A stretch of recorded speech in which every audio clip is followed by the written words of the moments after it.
Mes impressions par rapport à l'organisation de l'atelier, c'est satisfaisant. Je pense qu'aujourd'hui, il est important que le contenu local soit vraiment accessible à tout le monde. Si je dis accessible à tout le monde doit avoir la même compréhension du contenu local, les mêmes informations sur le contenu local.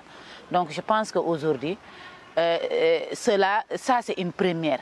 Et on pense que dans l'avenir, il y aura une continuité de ce programme.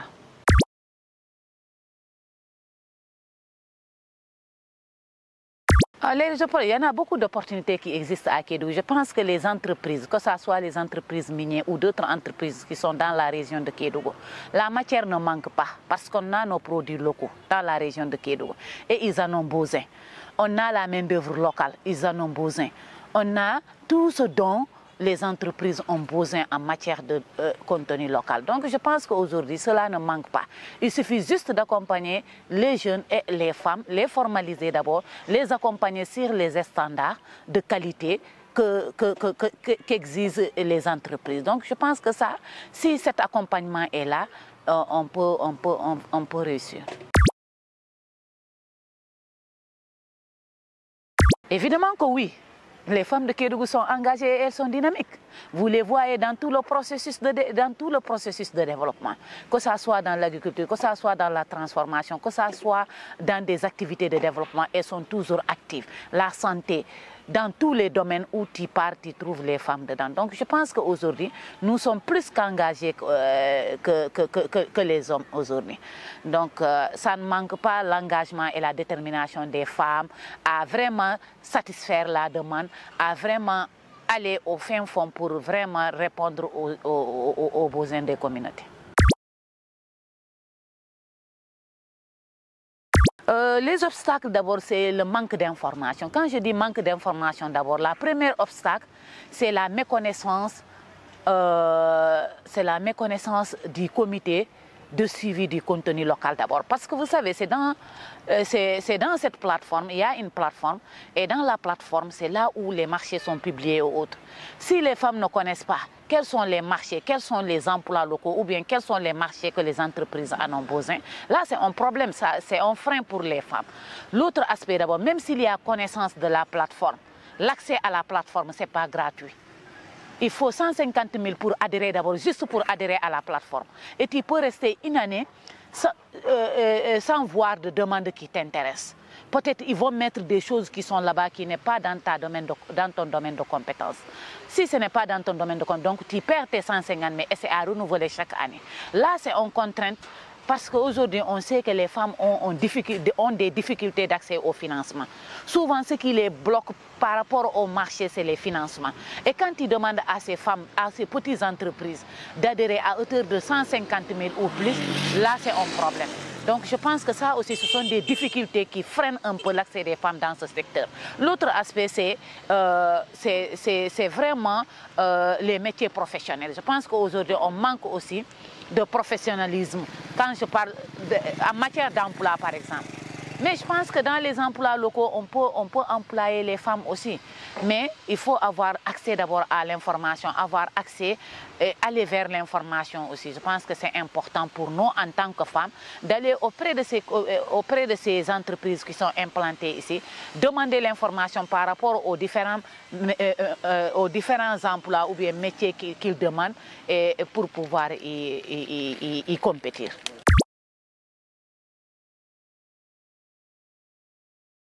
Nous, pour le soutien des entreprises, je pense qu'aujourd'hui, pour le soutien de l'État d'abord,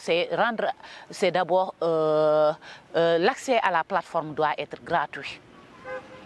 Parce que pour nous, l'accès à la plateforme doit être gratuit. Pourquoi je dis gratuit? Parce que l'argent, le montant qui est injecté dans l'accès à la plateforme, c'est beaucoup d'argent. On ne sait pas où part cet argent-là. L'argent, il est mis où? Alors qu'on sait que beaucoup d'entreprises locaux ont des problèmes de financement pour satisfaire la demande des entreprises. Et ça fait que beaucoup de femmes ont perdu des marchés comme ça parce qu'elles n'ont pas le montant nécessaire pour satisfaire la demande des entreprises. Je pense que l'accès d'abord doit être accessible, doit être gratuit. Au-delà de la gratuité de l'accès, pour nous, le contenu local aujourd'hui, oui, pour le national, mais nous voulons que ça soit au niveau local d'abord.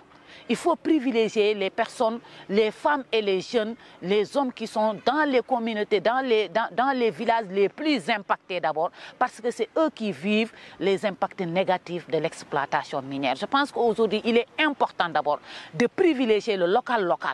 L'État doit privilégier le local, ensuite le local national. Pourquoi on le dit? Les ressources naturelles appartiennent au peuple, c'est pour tout le Sénégal. Mais on ne peut pas compétir. Tu ne peux pas dire aux personnes qui sont au fond, qui viennent de démarrer des activités ou bien une entreprise de compétir avec le niveau national. Thiès est la première région minière. Est-ce que les entreprises locaux qui sont au niveau de Kédougou peuvent compétir avec ces gens-là, qui connaissent d'abord les standards de qualité des entreprises, qui connaissent comment procéder pour avoir, qui n'ont pas de problème de financement?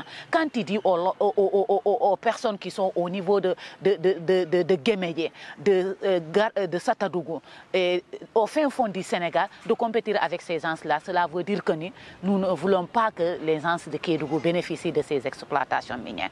Donc je pense qu'aujourd'hui, pour l'État aussi, ça doit être le local d'abord, ensuite le national. Même si les ressources naturelles appartiennent au peuple, il doit avoir une discrimination positive par rapport aux zones les plus impactées. L'autre aspect, pour les entreprises, ils font beaucoup de choses. Ils font beaucoup de choses, mais ce qu'on demande aux entreprises aujourd'hui, c'est continuer l'accompagnement. C'est vraiment vulgariser leurs standards de qualité. Je pense qu'ils ont des ressources humaines qui sont en contact direct avec leur communauté. Il est important aujourd'hui que ces entreprises puissent vraiment sensibiliser les communautés sur les standards de qualité pour qu'elles se conforment. Il faut avoir vraiment, comme je l'ai dit tantôt, il faut qu'il y ait une discrimination positive, qu'ils vulgarisent les choses, que ces responsables communautaires-là puissent aller discuter avec les communautés sur les standards de qualité, mais discuter aussi avec les communautés sur les emplois qui existent, les opportunités d'emploi qui existent. Tout le monde ne peut pas travailler à la mine. Donc nous, aujourd'hui, l'opportunité qu'on a, c'est des activités connexes qui sont autour de la mine, qui nous font bénéficier de beaucoup de choses du point de vue emploi, du point de vue économique. Donc je pense qu'il doit renforcer la sensibilisation dans le domaine des standards de qualité qui disqualifient les femmes, mais aussi ils doivent aussi renforcer le budget de la RSE, surtout pour prioriser la prise en compte, l'appui des femmes. L'appui des femmes pour qu'elles puissent vraiment dérouler leurs activités, satisfaire la demande, ensuite rembourser l'argent, même si c'est à titre de crédit. Je pense que c'est possible. C'est possible que les entreprises mettent de l'argent. Ils disent qu'une partie de la RSE, quand on priorise une partie de la RSE, une partie du montant de la RSE doit vraiment être allouée aux femmes comme crédit, comme ça, quand il y a une demande, elles peuvent le satisfaire et rembourser l'argent. Je pense que Mako l'a réussi. Aujourd'hui, Mako, avec le fiche, les collectivités territoriales sont en train d'accompagner les femmes. Et après la demande, elles remboursent l'argent. Je pense que ce système aussi doit être vulgarisé. Ce sont des leçons apprises qui sont positives, qui doivent être vulgarisées dans tous les zones où il y a des entreprises et autres.